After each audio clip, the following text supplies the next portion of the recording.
Cardom kado kabe phanta pini video nang tum bhana pachini ji ke ake hai Khonsing Ronghang alangli penang anarji ke ding HSDF aparty long si kam klem chirap dun lo ake hai Rajen Timung lo sita me pinyar ni kupi kuson tong alang tum ke tonte ne pini pen mangke alangli HSDF aparty long pen ke kam klem mundelo pusi alangli regeneration alo chipi dal ake isi mang humime lo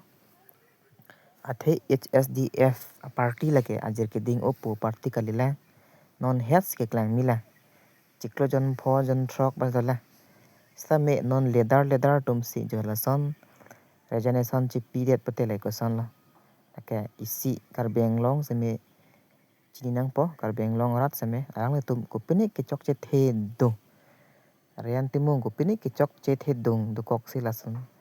regeneration seme chi pinang kok lo si non ke bang ji owe mi tum seme matha parsik pamikanang po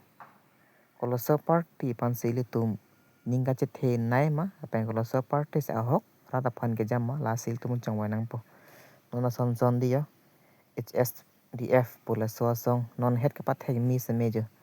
leather tum seme party atum jo kupini ardolam chini dun dia la nilita seme non het ke seng party si jo indut abang phu Khonsing Ronghang abang ke regeneration chi pidal same alangli non la HSDF party pen regeneration dat pusme alangli koloso party long si ke do thuji ma la ke non ma ke thang lam ta vela mo por si chini po alangli so party pen dam je lo ha BJP dun ji po ha Congress dun ji po PSLC dun ji po lang thang nak lang gela same mo apor si alangli pen pachini po si ning thelo si kado kawe same munthi pame kanon dei Rajen Timung same alangli aprang ki PSLC long sedolo alangli kame claim mi olo same ang bong malam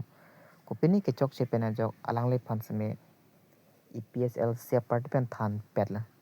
masi alangli non la HSDF po la so song manga pathek ta alangli si manga pathek amasi nonang bangge ya la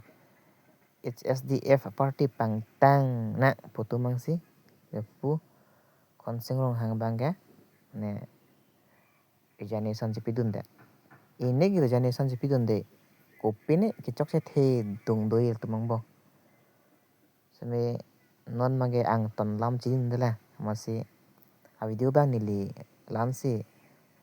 bona chalo mo apor nang leji the alangli ang hopen